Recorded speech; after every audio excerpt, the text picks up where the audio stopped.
Hey, it's the Brian and Kindra Show. We are going to wrap up some more of what we were talking about last week and all of the crazy. I say crazy. I think it's just going to be fine. It'll be fine. Because we're in a people business and we're just going to talk it out, make sure everybody understands what's going on, and make sure it's just going to take a little bit more time, a little bit more communication. And we're just going to plow through it. This is really just education because this is different for buyers, and they haven't been following it the way that we have because why would they? I wouldn't. And sellers. It'll be different for sellers. Yeah. So we just want everybody to really know exactly, well, as close to. Well, we're perceiving that we're supposed to be doing.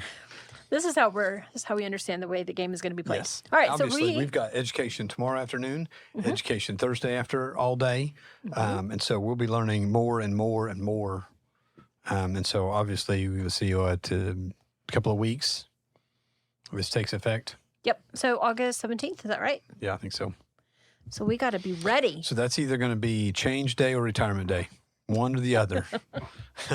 It's going to be change day. Too simple. Too simple. It is too simple. And I mean, really, we need to already be implementing this now because once August 17th comes, if you've already been looking with a buyer and they haven't signed anything, they're going to have to sign it then. Yep. So let's get going. Okay. So this is the Oklahoma Real Estate Commission Buyer Broker Service Agreement.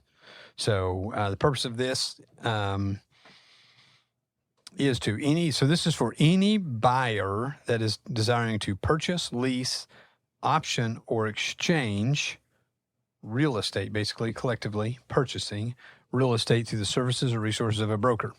So if you're just buying from an individual, this is not important. Like I'm buying this from my brother or my cousin or next door neighbor. You don't need this form. If you're using a broker, you'll be required to use this form. Okay. It is not limited to also consulting with buyers regarding properties and the availability of financing, formulating acquisition and purchase agreements, assisting in the communication, negotiation of contracts, receiving, delivering any offers made by buyers and accepted by seller. So it is basically everything we still do, we're still going to do it. We just now have a paper. Okay. Excuse me. Okay. Entering an agreement.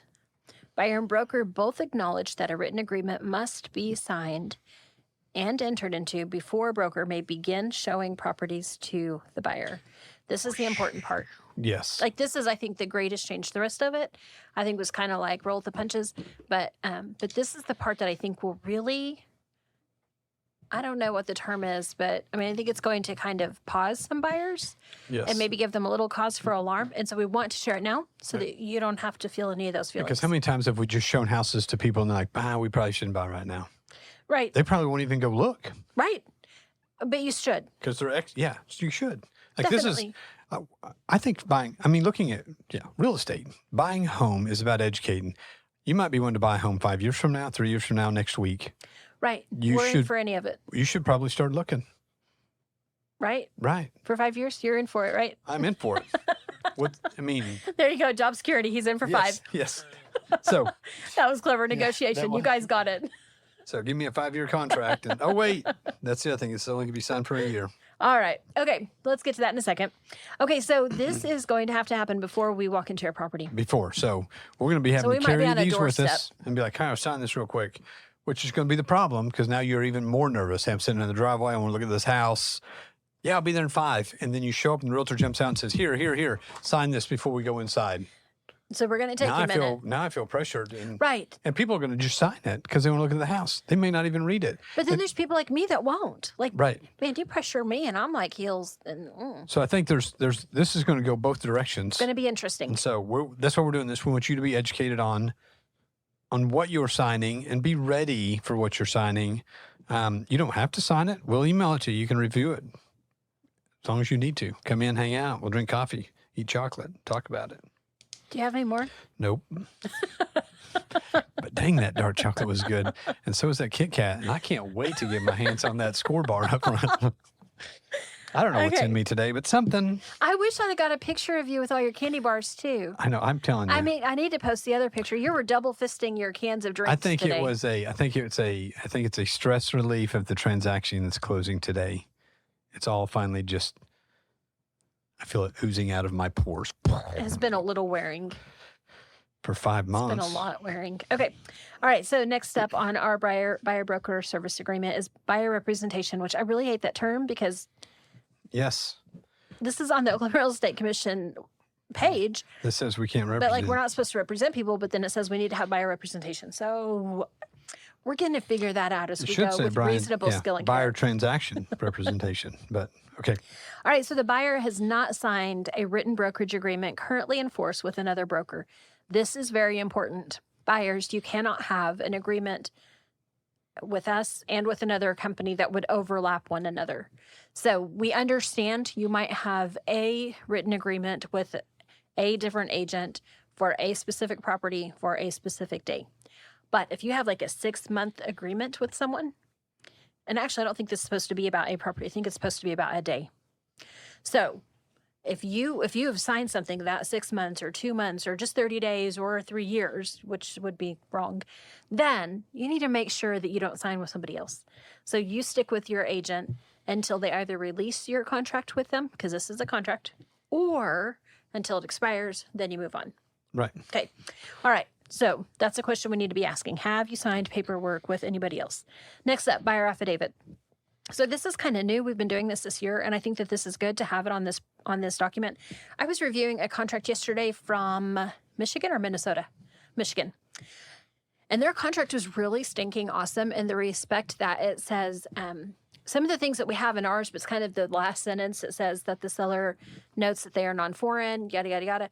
Like this one is like in the first page, and it says seller notes that they're non-foreign, buyer notes that they, whatever this part says too, that they're going to have to sign an affidavit before closing on a property attesting that the buyer is either a United States citizen, Native American, or non-citizen, / alien who is or shall become a bona fide resident of Oklahoma compliance with this Oklahoma statute. Yes. So this is important because at closing, our buyers are required to sign this affidavit. We don't want you to be fraudulent. So I love that we're getting this out up front. Can we actually buy the property? Yes, we can. Awesome. Let's sign it. Let's move on. Right? Yes. Okay. Next up, duration of the agreement. This is probably more you than me. So this is basically, what are you committing to? What, how comfortable are you with this agent? Hey, you just pulled up in the driveway. We've never met before. You jump out of your car. I have you sign a 1-year contract. I'm not sure if that's healthy. I don't think it's great for anybody. I'm not going to ask you to sign a 1-year contract because you may want to fire me and I may want to fire you. So whenever this first came out, this was a conversation that was in our office. Even was one of the agents said, I don't know of any buyer who I'm going to be able to do that, to get out of the car and say, here, I need you to sign a 6-month buyer agreement with me. Mm-hmm. She said, I may not ever have another buyer again. And we kind of, we can tongue in cheek laugh a little bit, but this is the solution. If this is your first time to meet your agent, discuss the negotiation of terms. Okay, so yes. Can I do a 1-day showing agreement with you? Can I do a 7-day? Can I do whatever is going to make you comfortable? I wouldn't start out with a 6-month agreement with somebody I didn't know. Right. And this also protects down the line here. It says, like, so if you met me on a house on 30th Street and we showed it to you, it also protects me as the agent. I showed you the house. I should get paid for the house. Right. So if your term is short, the houses I've shown you, I would get paid for. So does it, I didn't actually we'll get to there. go. Are we'll you get sure? there. Yep. Okay, good. Because I was thinking that wasn't in there. All right, termination of agreement. This agreement may be canceled by either party by providing at least 3 business days notice in writing unless the buyer is under contract to purchase a property, which makes sense if we've gotten you as far as a purchase contract, by golly. Yeah, and I see this being leveraged by some people who are, I don't know, they may be, let's just say they may be good at their job on getting things signed. They'll just, they could say, yeah, we're going to sign a 1-year contract, but you can get out of it in 3 days. Sure. Well, yes and no. I don't know. So this is I think this is good and bad. So if you do get into a long-term agreement with a broker and you just don't fit, then you can get out with written within 3 days. But then you're tied to any transaction that you're in contract with. So this is important. Buyer's termination of agreement does not relieve buyer of the obligation to compensate broker for purchase agreements executed within If it's left blank, it'll be 60 days after termination if the property acquired was presented to the buyer through the brokerage services of the broker. So I show you the house, and you cancel my contract, and we put 60 in that blank, then you're required to pay me if you buy that house within 60 days. Right. Yes. So what if then, if they sign a buyer brokerage agreement with a different agent who shows them the same house, then who gets paid? It would be the first one. Man, I think that's tricky. It is tricky. I'll have to buzz through here because I my think stomach hurt a little bit just then. Yeah. Which Because goes back both to, ways. have you signed, buyer has not signed a written brokerage currently in force. Well, that would be currently in force. Gotcha. Because it gives the caveat for it. Yes. Okay, fair enough. So that goes back to now, Woodward, everybody's pretty cordial here. I mean, this We is are. different. We're giving you information. You might be listening to this in South Tennessee. Things may be different. Well, you wouldn't have this form, but you may be in Oklahoma City. This is an Oklahoma real estate form. But if you're in, southern Bixby, this might not be the same. You might not have the same group of people. Sure. And so we understand that people. It Woodward happens is even a in small community. even in our little office. We have people start looking at houses and go like, "Oh darn it, I forgot Julia was a realtor. I sat with her at lunch Right. today, and I really want to use her. We've been talking about houses for 5 years." Then it's part of the game because we want to make sure that people win. Yes, definitely. Okay, so now it's time to talk about compensation. Money. Money. All right, buyer acknowledges the compensation in this agreement is fully negotiable and it is not set by law. We don't even throw out commission numbers because we don't want anyone to think that those are set by law. There is not any kind of like monopoly happening. Is that the right term? Did I just use my weird brain? Collusion. Yeah, that too. But like, we didn't all like get together and is that collusion? Collusion. My bad. I'm sorry. My brain doesn't work after lunch sometimes. Monopoly is, us taking over Whenever the we world. take over the whole world. Yeah, okay. No, that's not it either. We didn't do that either. Okay, so all that to say, Fully negotiable. negotiable. Compensation section of this agreement must be completed before it can be signed by the buyer. So don't leave it blank, fill it out. This agreement is not enforceable if this section is left blank. That is imperative. So first thing first, you can check more than one of these boxes. Yes. So this has 3 different check boxes. A is saying that the buyer shall pay the broker at closing an amount equal to either a dollar amount or a percentage of the final gross selling lease price. Buyer shall receive credit toward the payment of the compensation in an amount equal to any payment made to the broker by any other broker or seller.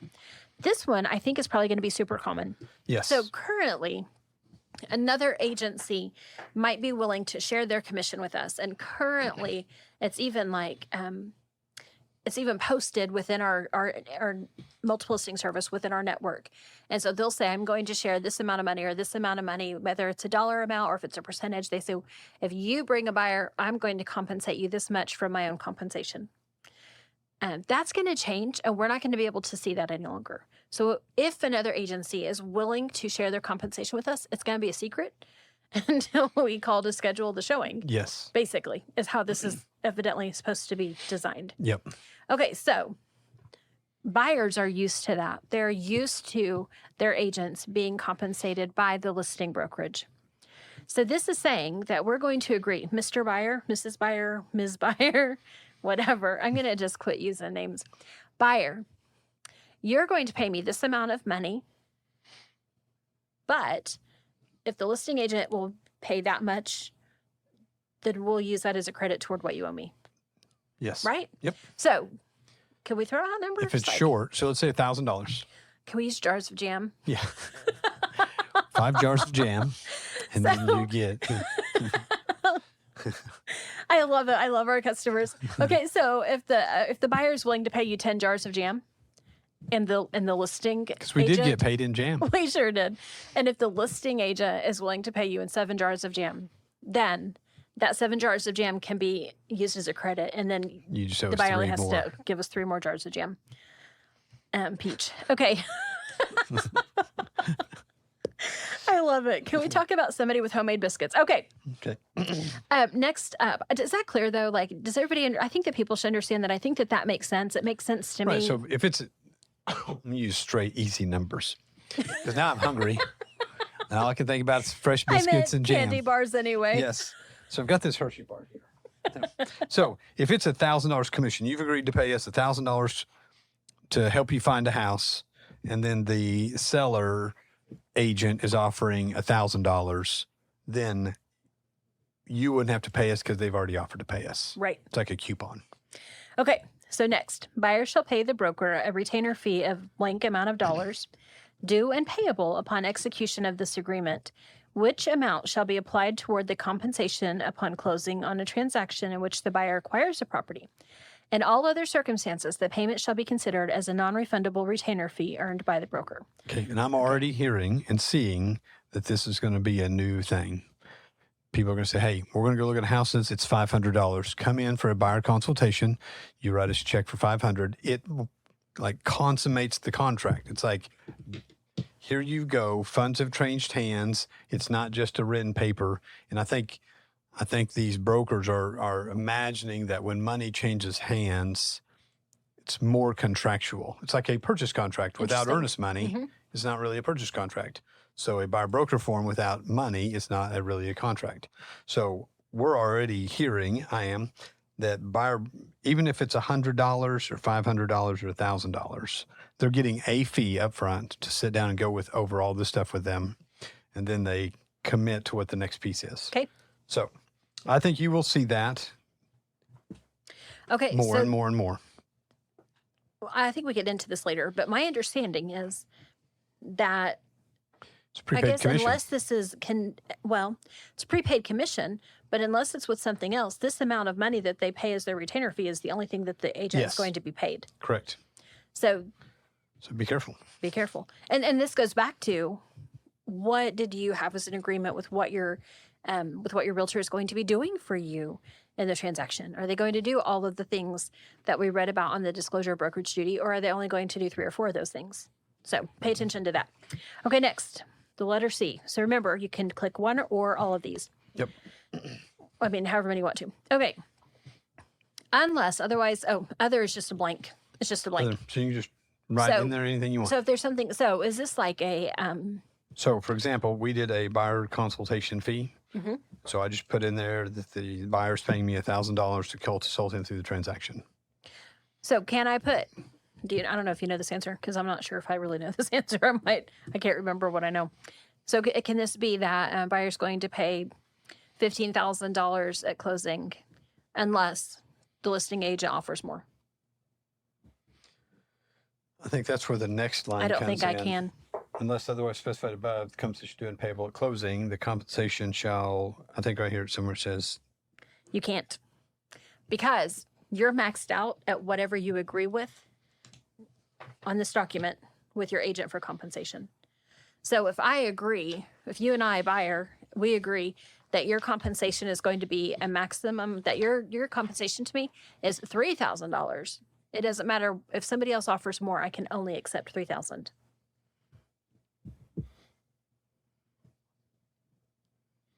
Do you think I heard it wrong? That's how I was sure that they said that in the I was sure they said education. That in the education, and then I've read so much stuff. I think it's in here. I don't see it. Oh my gosh. Okay. Okay, I can't see it. I think this document's been out for less than 30 days. This is why we're like, I don't know. Because we're learning, and we're learning as we go. But I really thought the education said that. So yes, I'm sure they did. They said that once you put it in here, it can't be more than that. You can reduce it, but you can't raise it. Compensation to buyer's broker must not exceed the compensation agreed to by buyer and buyer broker and prices in paragraph 7. If the seller's offer is greater than compensation listed in 7, the buyer shall not be obligated to separately pay the compensation listed in 7. So that means you can't double dip. Right. The amount of compensation offered by listing broker or seller that is greater than compensation listed can be addressed further written agreements. Can be further. Here's where it gets to. Here's what I was reading. It can be a credit to the buyer that they can use towards closing costs or allowables from their lender. Okay. Credit to the seller go back to the seller, or other option negotiated and agreed to in writing by all parties, which means it's still all negotiable. Okay. So it says all that, but then it comes back down here, B3, everything's negotiable. So if we get into the middle of the deal, I believe that you can be like, hey, well, they're agreeing to pay me $7,000. So, and I agreed to pay you $5,000. Will the seller go ahead and pay you the other $2,000? I don't know. See, I thought that they said no, but I'm really questioning myself now, so I don't know the answer. I guess. So we're going to learn more about this. Look up. But I do want to make this point. Another option negotiated and agreed in writing by all parties. So I think everything is negotiable until the very end. Is the point I'm making. Like, as long as everybody's agreeing to it, you know what? You're only getting 4 jars of jelly, or jams. I would rather have the jams. But this jam party. So see what I'm saying? I think that's. I mean, it says it. There's no other explanation for that. Any option selected must be agreed in writing by parties. So change it. So just remember, as you're in the middle of negotiations, if things ain't working right, then everybody, buyer, seller, agents, all have to agree. And like I want just pear jelly or apricot jam. That's it. Put it in writing. Okay. Is it like as confusing as? I mean, is this? It the is, whole but it's clear as really mud not. thing? It's clear as mud, but it comes back to just remember, everything's negotiable in a contract. I think it is always negotiable, and I mean you this might is not where you win, have to but- just know you might not, but you really just have to also know how much am I able and willing to do if we can't come up with a different solution. Right. That's what we need to know. Yes. So, okay, where you want to go from there? Failure to close. Failure to close. So we got about 6 minutes, but it says here, failure to close. If the seller fails to close no part of the buyer, then you don't owe your agent any money unless you agreed to pay them the retainer fee. Or you put something in there in the other form. Again, you can put whatever you want in your Right. agreement. If the buyer does not close and it is a breach of the buyer, then the compensation shall not be waived and shall become immediately due and payable. So if you get into a purchase contract and you're buying a house and you've agreed to pay that agent $10,000 for the transaction and you get cold feet and decide to walk away with no contractual reason, you will still owe that agent $10,000. Right. Which that really hasn't changed a lot. Just where it specifically It's comes very from. specifically, Yeah. Okay. Compensation to the broker by seller. So the seller broker is not required to make any offer of compensation to the buyer's broker. Right. The listing broker does not have to co-op with us, which they technically never did unless they were within the multiple listing service. Right. So anytime we dealt with a realtor agent outside of the Northwest Association of Realtors, we would have to call them a negotiator commission and make sure we're getting paid. So basically, it's the same thing, except now we're having a buyer sign it. Compensation to buyer broker must not exceed the compensation agreed to between the buyer and seller broker, paragraph 7. This is where I was going with that while Yes. ago. If seller's offer is greater than the compensation, buyer shall not be obligated to separately pay the compensation listed. So if they're offering 10 and you've agreed to get 7, then you can't make the buyer pay you 10. No. You've agreed to 7. Right. So the seller is also not obliged to pay you 10. He's only agreed to pay you 7 But now. you're not getting both. You're getting one. One or the other. So you can get the 10 even if you signed up for 7 with Nope. the buyer? Mm-mm. Okay, so what I said was correct. Yes. So whatever I agree to with the buyer, that's the only thing I get paid from, whether by the buyer or from the seller. Unless Seller's agent, excuse me. Unless another option is to negotiate and agreed on by all parties. Okay, we're going to have to look into that because I really thought So this that would be a rec great guy question said for tomorrow. Yeah, we got to ask that. Okay. Sellers offer, okay, we talked about that. Okay, cost of services or products obtained from outside services. This one, I think this is going to result in more paperwork for me Mm-hmm. and for the buyers. Because right now, so I have this little, I've showed this to half of our inspectors even.